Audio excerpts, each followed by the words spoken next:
नमामि दर्शकों, तो जिनका भी यहाँ आईआईटी गांधीनगर में आना तय हो गया है, चाहे आईआईटी जेईई के रिजल्ट्स के बाद या आईआईटी जैम के बाद, या जिनका यहाँ पीएचडी में एडमिशन होना फिक्स हो गया है और वो यहाँ पर आने वाले हैं, वो लोग इंस्टाग्राम पे और यूट्यूब पे मुझे ढेर सारे कमेंट्स कर रहे हैं कि उन्हें हॉस्टल कैसे मिलेंगे, या फिर जो हॉस्टल मिलेंगे उनमें उनको ट्रिपल शेयरिंग मिलेगा, डबल शेयरिंग मिलेगा या सिंगल शेयरिंग रूम्स मिलेंगे, और यहाँ पर आकर उनको कैसे पता लगेगा कि उनको किस हॉस्टल में जाना है। तो ऐसे बहुत सारे सवाल वो मुझसे डीएम्स में पूछ रहे हैं, तो मैंने सोचा क्यों ना इसके ऊपर एक डेडिकेटेड वीडियो बना दिया जाए। तो सबसे पहले मैं आपको दिखा दूं कि मैं बैठी कहाँ पर हूँ। तो ये हैं हमारे हॉस्टल्स, और ये आपको सामने पूरा हॉस्टल एरिया दिख रहा है। ये सभी हॉस्टल्स हैं, यहाँ इस साइड भी ये सारे हॉस्टल्स हैं, और मेरे पीछे जहाँ आपको एक लड़की आती हुई दिखाई दे रही है, इसके पीछे एकेडमिक एरिया शुरू हो जाता है। उससे पहले ये सारा एरिया हॉस्टल एरिया है। तो अब बात करते हैं कि उनको कौन से हॉस्टल मिलेंगे या फिर कौन से शेयरिंग रूम्स मिलेंगे। तो उसके लिए अलग अलग कोर्सेज़ के लिए अलग अलग अरेंजमेंट्स होती हैं, तो ये पहले से ही डिसाइडेड होता है। और जैसे कि मैं आपको दिखा दूँ कि वहाँ जो एरिया दिख रहा है आपको, वहाँ पे कंस्ट्रक्शन चल रहा है। तो अब बात ये है कि यहाँ नए हॉस्टल्स बन रहे हैं, वो बनने के बाद जो प्रक्रिया है वो चेंज हो जाएगी। तो फिर यहाँ ऐसा कुछ फिक्स नहीं है कि आपको यही चीज़ें, यही हॉस्टल्स मिलेंगे। यहाँ पर चीज़ें चेंज होती रहती हैं। जैसे मैं आपको बताऊँ, जब हम यहाँ पर आए थे तो हमको फर्स्ट ईयर में डबल शेयरिंग रूम मिले थे, और सेकंड ईयर में हमें सिंगल शेयरिंग रूम मिलना चाहिए था, पर हमें सिंगल शेयरिंग रूम में हमको 2 लोगों को रखा गया था 6 महीने तक। उसके बाद 6 महीने बाद हमें सिंगल रूम्स दे दिए गए थे। तो ये चीज़ें चेंज होती रहती हैं। जैसे पता है आईआईटी ने कर क्या दिया है कि इनका हॉस्टल स्पेस तो उतना ही है, रूम्स उतने ही हैं, और इन्होंने स्टूडेंट्स ज़्यादा ले लिए हैं। तो अब ये हॉस्टल वाली प्रॉब्लम काफ़ी चल रही है, लेकिन अब नए हॉस्टल्स बनने के बाद सब सही हो जाएगा और वैसे ही सुचारू रूप से चीज़ें चलने लगेंगी। तो अब बात करते हैं कि जो आपके अलग अलग कोर्सेज़ हैं उनके अनुसार आपको कौन से रूम्स मिलने वाले हैं। जैसे अगर आप यहाँ पर मास्टर्स करने आ रहे हैं, आप यहाँ पर एमएससी करने आ रहे हैं केमिस्ट्री फिजिक्स मैथ्स में, तो आपको ये हॉस्टल मिलेगा जिस पे मैं बैठी हूँ। ये ब्यूकी है, इसके किनारे एक बहुत बड़ा आम का पेड़ है। तो ये ब्यूकी हॉस्टल आपको मिलेगा अगर आप मास्टर्स करने आ रहे हैं। तो यहाँ पर आपको फर्स्ट ईयर में डबल शेयरिंग रूम मिलेगा, उसके बाद सेकंड ईयर में सिंगल शेयरिंग रूम मिलेगा। और अगर आपको देखना है कि डबल शेयरिंग रूम और सिंगल शेयरिंग रूम कैसे होते हैं, तो आप मेरी पिछली वीडियोस में देख सकते हैं। हॉस्टल से रिलेटेड जितनी भी वीडियो हैं उनमें मैंने दिखाया है कि बीटेक वालों के रूम कैसे होते हैं, क्योंकि उन्हें नए हॉस्टल्स मिले हुए हैं तो उनके रूम थोड़े और ज़्यादा कूल और अच्छे हैं। उनका हॉस्टल काफ़ी कूल है हमसे। ये जो ABC हॉस्टल्स हैं इनके रूम थोड़े पुराने हैं क्योंकि ये पहले बने हुए हैं। तो आप ऐसे देख सकते हैं कि ब्यूकी के रूम कैसे हैं और नए हॉस्टल्स के रूम कैसे हैं मेरी पिछली वीडियोस में। उसके बाद अगर आप मास्टर्स करने आ रहे हैं, मतलब आप एमटेक कर रहे हैं, तो आपको ये हॉस्टल मिलेगा। ये जो आईबान हॉस्टल है आपको ये मिलेगा, और यहाँ पर आपको वही फर्स्ट ईयर में डबल शेयरिंग मिलेगा और सेकेंड ईयर में सिंगल शेयरिंग रूम मिलेगा। उसके बाद अगर आप बीटेक करने आ रहे हैं, तो जैसा कि मैंने आपको बताया कि चीज़ें बदल रही हैं, तो वैसा ही माहौल नहीं है जैसा हमारे साथ था।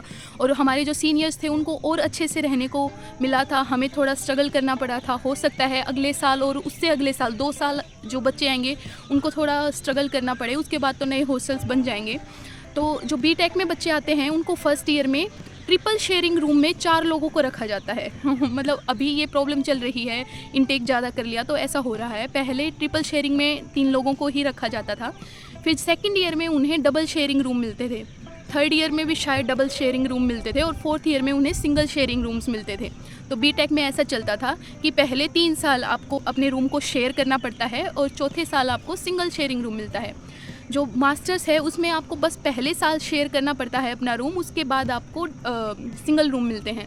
उसके बाद बात करें तो पीएचडी की, और हाँ एमए को हम कैसे भूल सकते हैं, तो वो भी मास्टर्स ही कर रहे हैं, उन्हें भी फर्स्ट ईयर में डबल शेयरिंग रूम मिलता है और सेकंड ईयर में सिंगल रूम मिलता है। फिर पीएचडी के लिए वैसे तो मुझे डेडिकेटेड वीडियो बनानी चाहिए, क्योंकि उनके साथ अभी बहुत उनके जीवन के साथ छेड़छाड़ हुई है और उन्हें यहाँ पर जीत रॉयल्स में भेज दिया गया है। वो जो इस एरिया के बाहर आपको जो बिल्डिंग्स दिख रही हैं वो आईआईटी की ही बिल्डिंग है, आईआईटी ने ही उसे ले रखा है, उसका नाम है जीत रॉयल्स। तो वहाँ से आईआईटी के लिए बस आती हैं, यहाँ से बच्चों को लेकर वहाँ पर जाती हैं, तो उनको जीत रॉयल्स में शिफ्ट कर दिया गया। जैसे जो 5th ईयर PhD स्टूडेंट्स थे उनको वहाँ पर शिफ्ट कर दिया गया, और यहाँ पर 4th ईयर तक ही PhDs को रूम मिलता है, उसके बाद उन्हें बाहर भेज दिया जाता है। हालांकि जब हॉस्टल्स बन जाएंगे नए तो ये सब चीज़ें चेंज हो जाएंगी, फिर उनको यहीं रखा जाएगा। अब थोड़ा मुश्किल होता है ना कि तुम्हारा 5th ईयर चल रहा है, तुम्हें इतना सारा रिसर्च का काम करना है, फिर तुम्हें ये झंझट फेस करना पड़े कि अब बस निकलने वाली है, जाके उधर बैठो, जीत रॉयल्स में जाओ कैंपस से बाहर, फिर काम करने के लिए। अब PhD वाले क्या हैं कि रात को लैब में बैठे रहते हैं, उनका कोई ऐसा टाइम फिक्स नहीं है कि वो इतनी, उनका कोई कोर्स थोड़ी ना है कि क्लास ख़त्म हो गई तो फिर हॉस्टल रूम्स में चले जाओ। वो रिसर्च कर रहे हैं भाई, वो उनका 24/7 काम चलता है, तो उनके लिए ये सही नहीं है कि उनको बाहर रखा जाए। लेकिन इसके लिए अथॉरिटीज़ काम कर रही हैं, उनकी भी मजबूरी है, वो भी चीज़ें सही करने की कोशिश कर रहे हैं। नए हॉस्टल्स बनते ही सब सही हो जाएगा। तो हाँ, PhD फर्स्ट ईयर को रूम शेयर करना पड़ता है, 2nd ईयर में आपको सिंगल रूम मिलता है, 3rd ईयर में सिंगल, 4th ईयर में सिंगल, और 5th ईयर में अभी के लिए बाहर भेज दिया जाता है, वरना आपको यहीं पर रूम मिलते थे पहले तो। उसके बाद अगर आप प्रोजेक्ट स्टाफ हैं या फिर आप इंटर्नशिप करने आ रहे हैं IIT में, तो आपको यहाँ रूम नहीं मिलेगा, आपको जीत रॉयल्स में रखा जाएगा। यहाँ पर नए हॉस्टल्स बनने के बाद आपको यहीं रखा जाएगा। पता नहीं इस सवाल को मैं पहले बताना कैसे भूल गई। ये तो सबसे ज़्यादा पूछे जाने वाला सवाल है कि यहाँ पर रूम्स में AC है या नहीं। तो मुझे ऐसे कमेंट्स आए हैं जिनमें उन्होंने पूछा ही ये है कि हम IIT हैदराबाद को छोड़ के IIT गांधीनगर में आना चाहते हैं क्योंकि यहाँ पर हॉस्टल रूम्स में AC है। मुझे ऐसा लगता है कि ये कारण नहीं होना चाहिए। IIT हैदराबाद या किसी भी IIT को छोड़ के IIT गांधीनगर को चुनने का कारण ये बिल्कुल नहीं होना चाहिए कि यहाँ के रूम्स में AC है। तो यहाँ पर हमेशा रूम का टेम्परेचर रहता है 30, 31, 32 ये टेम्परेचर रहता है। जैसे मैं बताऊँ, ये छत है हॉस्टल्स की, 3rd फ्लोर के जो रूम हैं या फिर उन हॉस्टल्स में जो 3rd फ्लोर के रूम हैं, उन रूम्स में टेम्परेचर रहता है 34, और AC चलती है रात को 9 या 10 बजे के बीच में AC ऑन होती है, और सुबह 4 बजे तक AC चलती है। जो ये टाइमिंग्स मैंने आपको बताई हैं ये थोड़ी बहुत चेंज हो जाती हैं, बाकी रात को सिर्फ इतनी ही देर AC चलती है। और उसमें भी ऐसा नहीं है कि रूम का टेम्परेचर 24, 25 चला गया, उसमें भी रूम का टेम्परेचर 30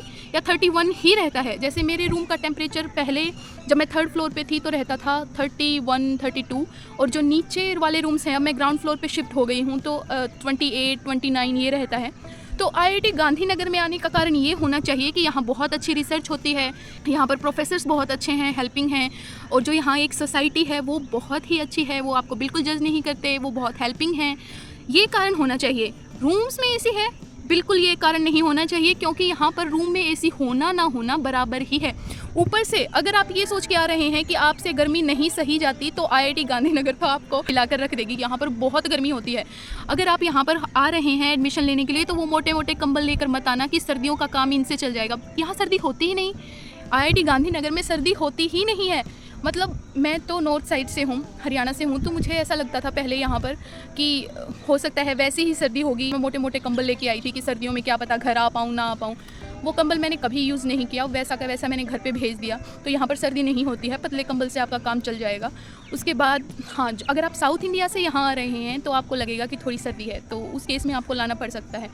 और बाकी जिन्होंने हरियाणा, पंजाब, यूपी या फिर हिमाचल, उत्तराखंड इन सब की सर्दी देख ली है तो यहाँ पर तो सर्दी है ही नहीं भैया।